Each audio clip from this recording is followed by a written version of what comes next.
is a great privilege as well to now welcome and introduce our next speaker, a senior career officer with the Department of Foreign Affairs and Trade, where she served most recently as Australia's ambassador to the Kingdom of Spain, Andorra and Equatorial Guinea, and in doing so became Australia's first female Indigenous ambassador. She has multilateral experience serving as Counsellor in the World Trade Organization and Assistant Secretary of the Southeast Asia Investment and Services Branch. Her overseas postings include New Delhi, Geneva and Madrid. Please welcome to the stage Ambassador for Gender Equality, Ms Guivarra.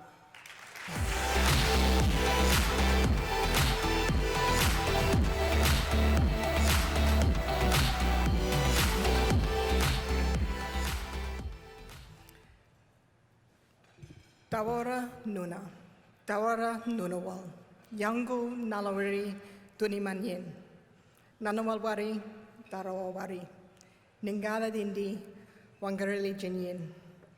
I begin today by acknowledging the traditional custodians of the land we're gathering, the Ngunnawal people, and I pay my respects to elders past, present and emerging. I was appointed Australia's Ambassador for Gender Equality a year ago on International Women's Day. And what a year it has been. As the impacts of COVID-19 have rippled around the globe, like many crises before it, we've seen women significantly affected. We've seen sectors that traditionally employ women worldwide, such as tourism and hospitality, social and professional services sectors, impacted heavily by this crisis. Recent data from UN Women suggested that globally, women's employment is 19% more at risk compared to men's employment. Yet, in Asia and the Pacific, only 8% of fiscal and economic measures introduced by governments to bolster economic security, social protection and labour market responses can be classified as gender responsive. We're sadly all too familiar with the reports of increases in violence against women, which we've seen here, not in Australia, but also around the world. UNFPA estimates that globally an additional 31 million cases of gender-based violence will occur as a result of pandemic triggers. But what I have also seen is women's resilience and their leadership. Over the past 12 months, although I haven't been able to travel overseas, I've met women from around the globe, mainly through screens, but happily on occasion in person. And I've been struck by their ability to adapt to difficult circumstances, to juggle a myriad of challenges and still maintain a focus on those things that are important. During the pandemic, I've shared time with young women who not only identified a problem of growing online harassment, but wrote a very important report which surveyed 14,000 young women and girls across several countries. I've spoken to other young women and girls who have worked hard to ensure that they attend schools however they can, either having lessons sent out to them or, where possible, working online. I've also heard their concerns about returning to schools where there's a lack of proper sanitation, which means that for 1 week every month, going to school is difficult, if not impossible. I've met women participating in leadership courses, working in administration, saying that they're undertaking these leadership courses because they want to work to make their countries a better place for all citizens. These women recognise the need for good governance and are actively looking at how they personally might make a difference. I've heard from women who work in women's rights organisations about the challenges of securing continued funding for their important work which they deliver across health, social and legal services. I have been truly humbled by each and every one of these interactions, knowing that these are women, young and old, working very hard and deliberately each day to improve the condition of other women and girls, and as a result, their societies. We've seen this time and time again during this pandemic, that women are on the front line, representing 70% of the world's health workforce. We express our gratitude to them today for assisting those who have fallen ill, but also for keeping us safe. Obviously, as we've heard, the theme for this year's UN Women's International Day is Women in Leadership, Achieving an Equal Future in a COVID-19 World. We celebrate the efforts of women and girls in shaping a more equal future and their crucial roles in decision-making and leadership. Diverse leadership is good leadership. Women bring different perspectives, skills and experiences, creating policies and practices that work better for everyone.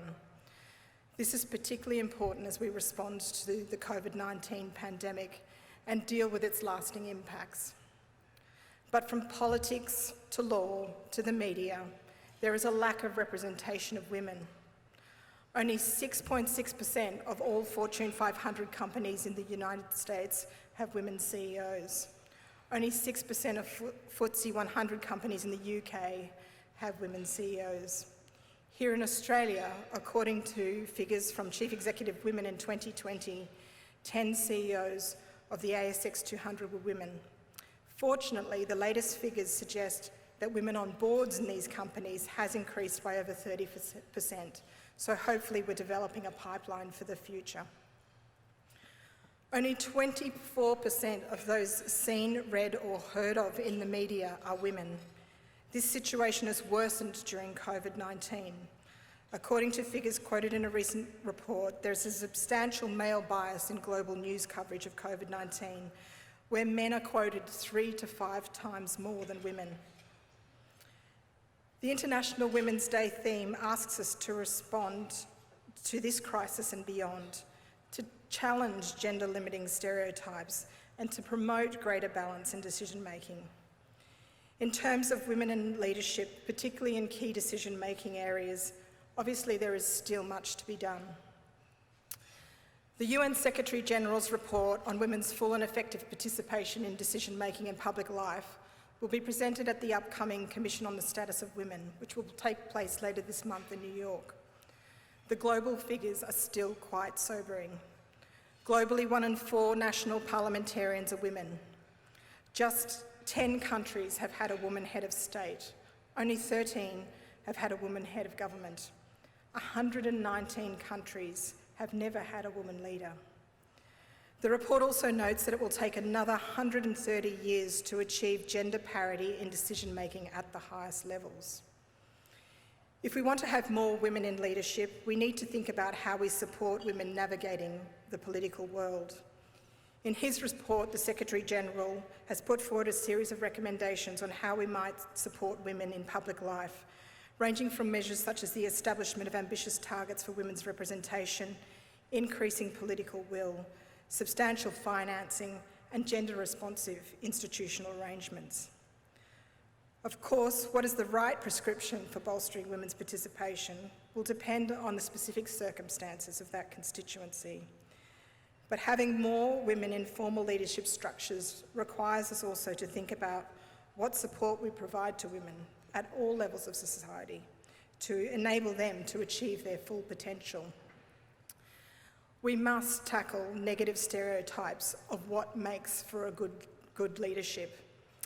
Only 2 weeks ago, we celebrated the exciting announcement that the World Trade Organization would be headed by its first ever woman and first African Director General, in Dr. Ngozi Okonjo-Iweala.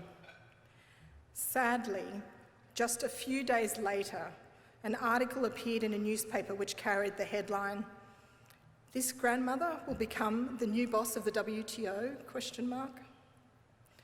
Why is it that Dr. Okonjo-Iweala's considerable international experience as the head of Gavi, a former finance minister for her country, a World Bank employee, her degrees with Harvard and a PhD from MIT overlooked? Why do we judge our women leaders by different standards to our men? I'm pleased that 124 ambassadors and heads of international organisations, including Australia's permanent representatives to the WTO and the UN, spoke out against this publicly. Surely, in this day and age, women should be judged on their capabilities and their actions. We must recognise that great leaders can come from anywhere. When I saw and I heard Australian of the Year Grace Tame describe her story on Australia Day, it reminded me that leadership can happen at all levels, but it takes courage, and as Grace said, occasionally to make some noise. As we seek to overcome social, health and economic challenges brought about by this pandemic, we need good leadership. If we're to build back better, we need courageous leadership. We need women leaders. Australia is working in partnership in the Indo-Pacific region as they too grapple with the economic impacts of COVID-19, ensuring women's voices are heard as we are determining how to respond. Our international response to COVID-19, Partnerships for Recovery, places the needs of women and girls as a priority. We have been listening to women in the Pacific about the challenges they are facing and how we can work together to support them. I've had the honour of joining Australia's Minister for Foreign Affairs and Minister for Women, Senator the Honourable Marise Payne, in 3 virtual meetings with Pacific women leaders in the past year.